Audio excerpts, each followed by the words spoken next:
आज हम आर्य समाज के जो वर्तमान विज्ञान है या जो महर्षि दयानंद के बाद जो विद्वान हुए हैं उनकी चर्चा करेंगे। पहले तो मैं महर्षि दयानंद का परिचय दे दूं आपको। मैंने बताया महाभारत के बाद तो ऋषि मुनि की परंपरा जो है लगभग समाप्त हो गई थी। थोड़े थोड़े बचे थे।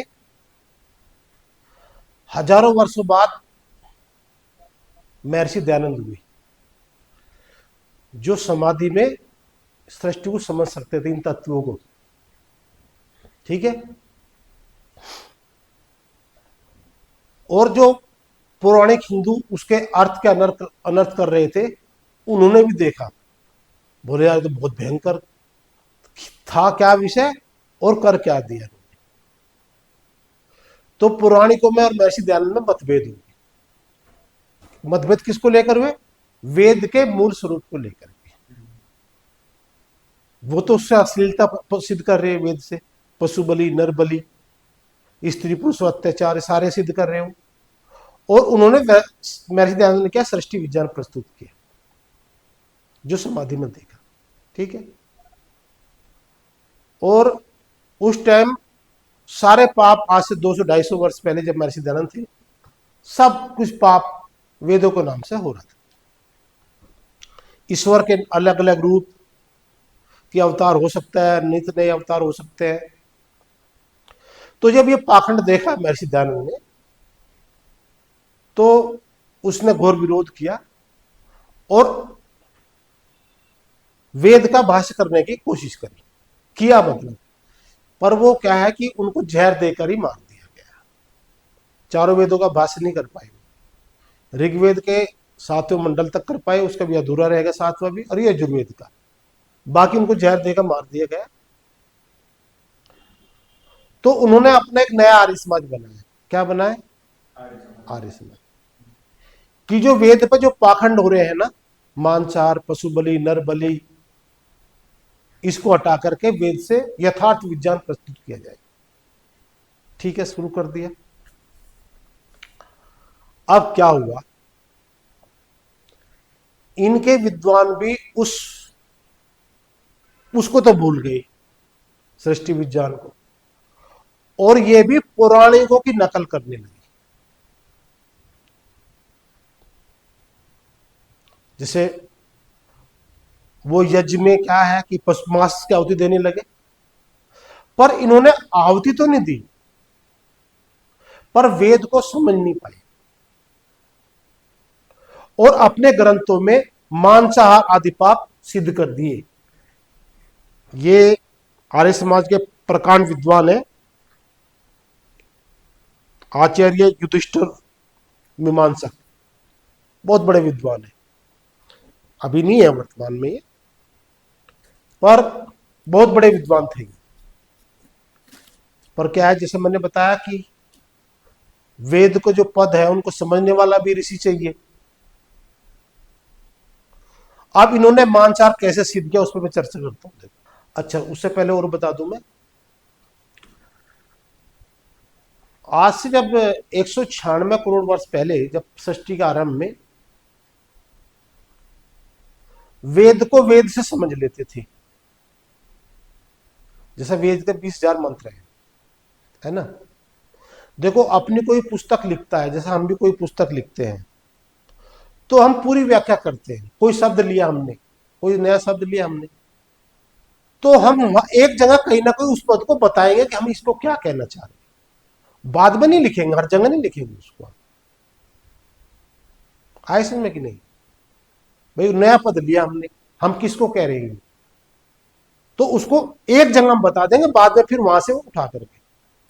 तो जो 20,000 मंत्र है, जो कंठस्थ याद है, वो जो विज्ञान की परंपरा है, पहले तो उनको मूलभूत वो समझना पड़ेगा।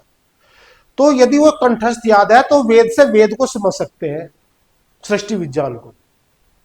और आज भी हमारे यहां ऐसे वेद पाठी है जो एक एक वेद इनको याद है, चतुर्वेदी, चतुर्वेदी, त्रिवेदी। वे क्या, चतुर्वेदी उसको कहे, चारों वेदों कंठस्थ विद्वान है। अब वो मंत्र केवल रटने के रह गए, केवल अर्थ नहीं जानते। और महर्षि दयानंद ने कहा कि यदि अर्थ नहीं जाना आपने तो ऐसा है जैसे गधे के सिर पर बोझ रख दिया, मतलब अर्थ बिना कोई प्रयोजन नहीं। अब देखो महर्षि दयानंद जिस चीज का विरोध किया ना, वही वही चीज उन्हीं के शिष्यों ने अपने भाष्यों में सिद्ध कर दी।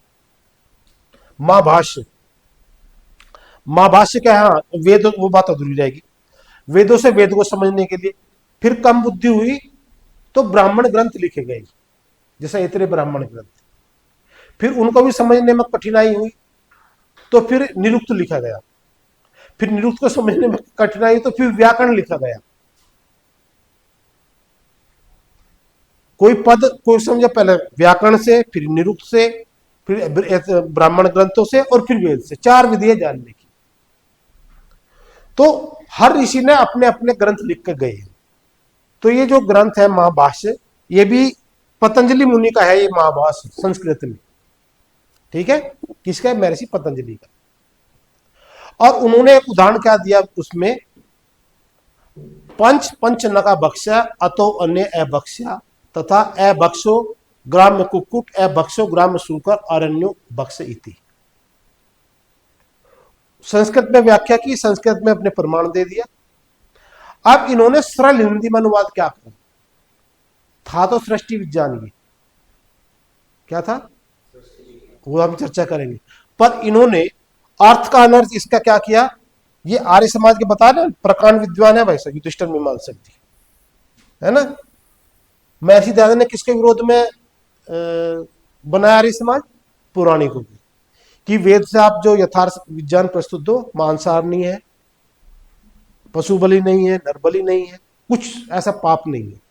और उन्हीं के विद्वान क्या कर रहे, और मैं चर्चा करता हूं। देखो क्या किया इन्होंने अर्थ इसका, ये पढ़ लिया आपने। अब देखो अर्थ क्या करा इन्होंने, 5 नाखून वाले 5 प्राणियों का मांस खाया जा सकता है।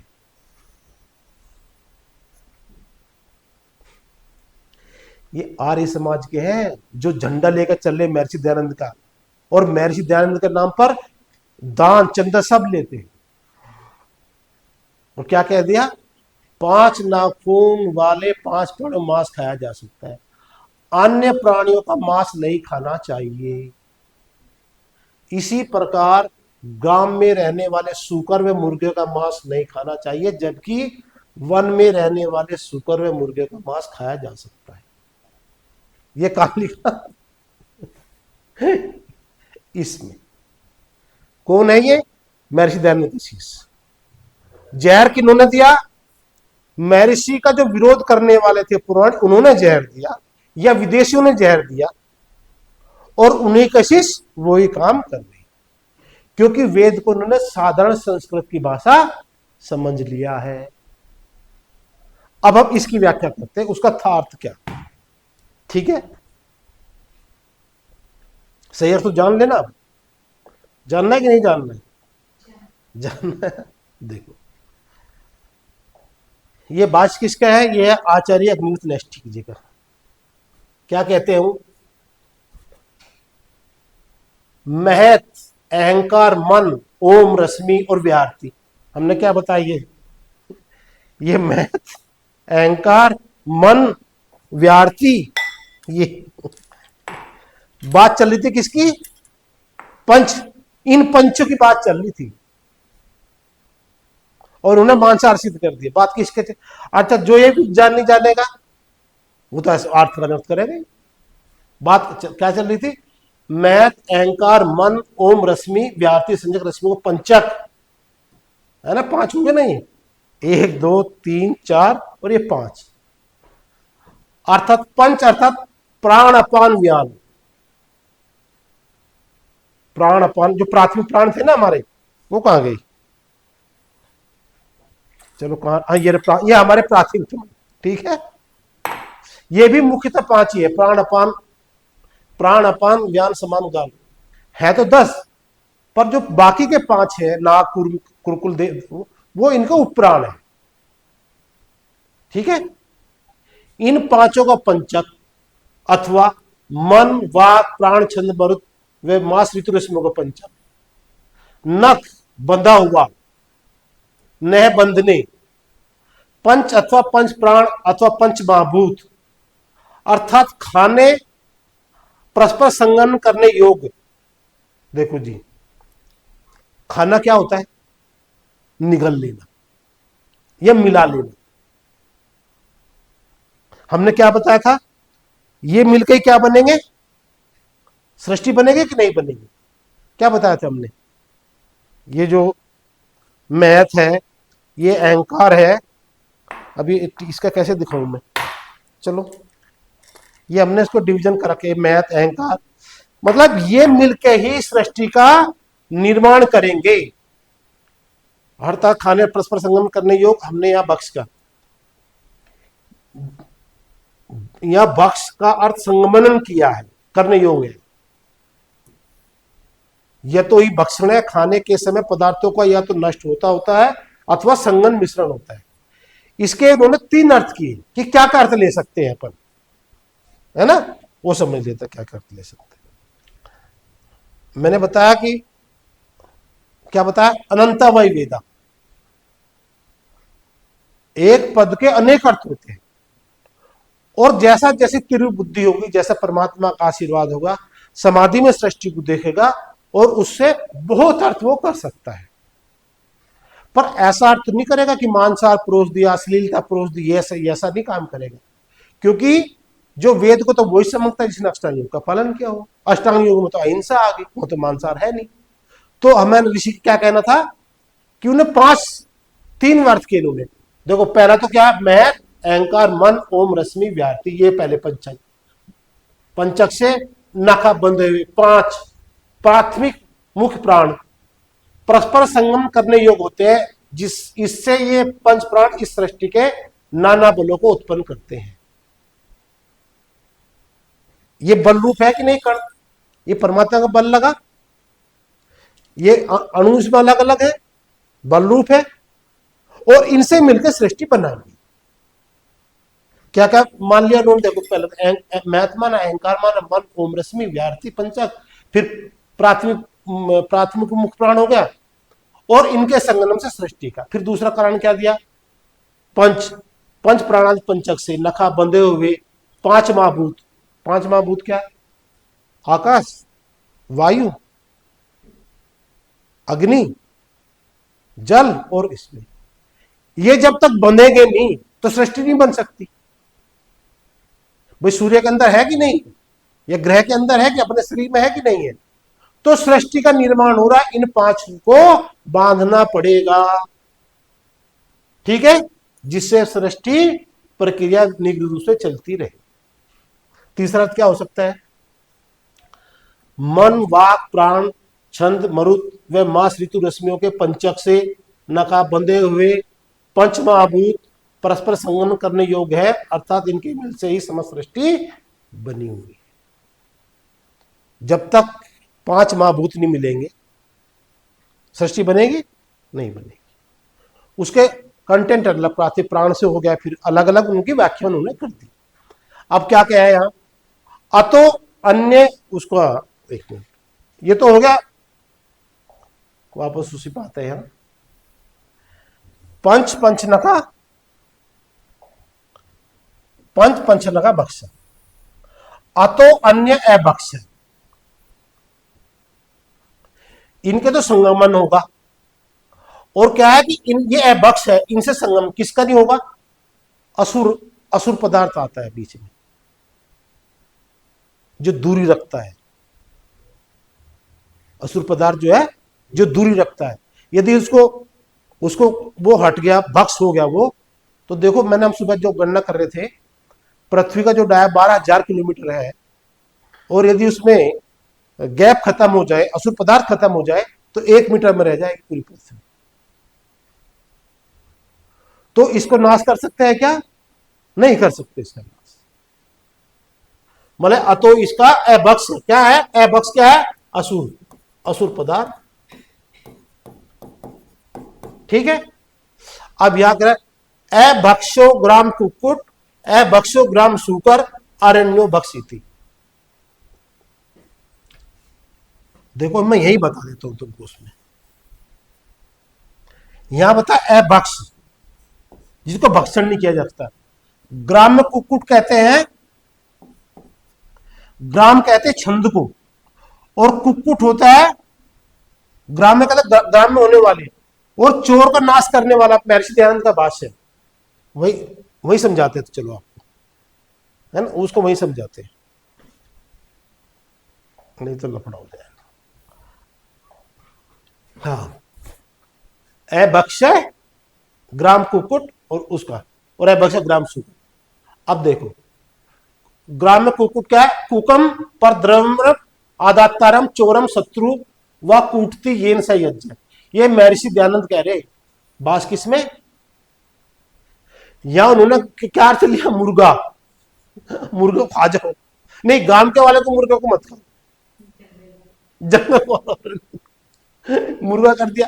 और यहां कह रहा है, यहां एक्चुअल में ये जो वज्र रश्मि होती है ना, वज्र रश्मि क्या होता है, जैसे एक ये कण आया और एक ये कण आया, तो ये दो यहां बीच में असुर है, असुर पदार्थ है, तो इसको कुछ को हटाना भी पड़ता है, उसको कुछ को हटाना पड़ता है, तो उसको कहते हैं वज्र रश्मि। पूरा को पूरा भरा, वर्तमान विज्ञान भी क्या कहता है? 95% डार्क मैटर कहता है ना, तो वो बहुत भरा हुआ है, उसमें से कुछ हटाना भी है, तो हटाना है तो वे आएगी वज्र रश्मि। वो क्या बोल रहे हैं कि भाई ये जो वज्र रश्मि है ना, ये अभक्ष है।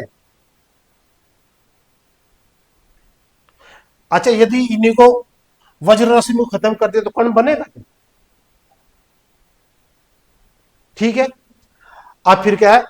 अभक्षो ग्राम सूकर, वह सुअर को बोल दिया कि ग्राम का जो सुकर कि उसको अभक्ष है और जंगल में रहने वालों खा सकते हैं। अब यहां सुकर किसको बोलते हैं? सु है निघंटु में, सु क्षिप्र नाम है, क्षिप्र नाम है, तेज गति से। जो वज्र रश्मि है ना, ये बहुत तेज गति से आती है यहां, क्योंकि इनको असुर पदार्थ को हटाना है। बोला भाई ये जो बहुत तेज से चलती है ना, उनको भी आपको, वो भी अभक्ष है, उनसे संगनम नहीं होता, वो सहायक होती है। ठीक है, अब ये बोल दिया वज्रश्मि को जो है वो अभक्ष है, और आरण्यो भक्ष है, वो कह रहे जंगल में रहने वालों खा सकते हैं। देखो इसकी व्याख्या समझ लेते हैं अपन, ये क्या कह रहे हैं।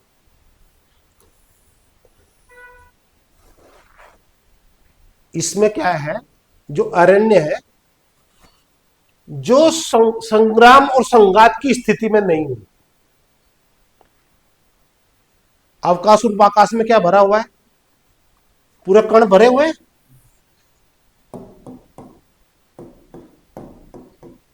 इनके संघनन से ही सृष्टि बनेगी।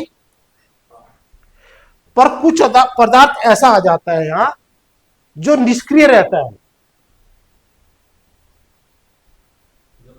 जो काम नहीं करता है। बोला उसको तो हटाना ही है। जैसे इन्होंने क्या बताया इसमें, जो शुरू में जो मन और वाक है, असुर पदार्थ बनता है यहां जाकर रश्मि, जाकर रस अगले चरण में। यहां जो मैथ शुरू में जो मैथ में है ना, वहां पर असुर पदार्थ नहीं रहता, क्योंकि बना ही नहीं। तो बोला कभी कभी वो आ जाए तो उसका नाश करना जरूरी है। प्रकरण आगे समझे, प्रकरण क्या था? जब कण बन रहा है उसकी व्याख्या थी, कैसे बनेगा, क्या क्या घटना होती है। और उन्होंने क्या कह दिया कि जो ग्राम में रहने वाले हैं उनको तो नहीं खा सकते, जो जंगल में रहने वाले हैं वो मांस खाया जा सकता है। ये आर्य समाज के नामधारी विद्वानों की कहानी। तो यदि सुख शांति चाहिए, विश्व में शांति चाहिए, तो यथार्थ वेद का यथार्थ स्वरूप समझना पड़ेगा। ओम नमस्ते।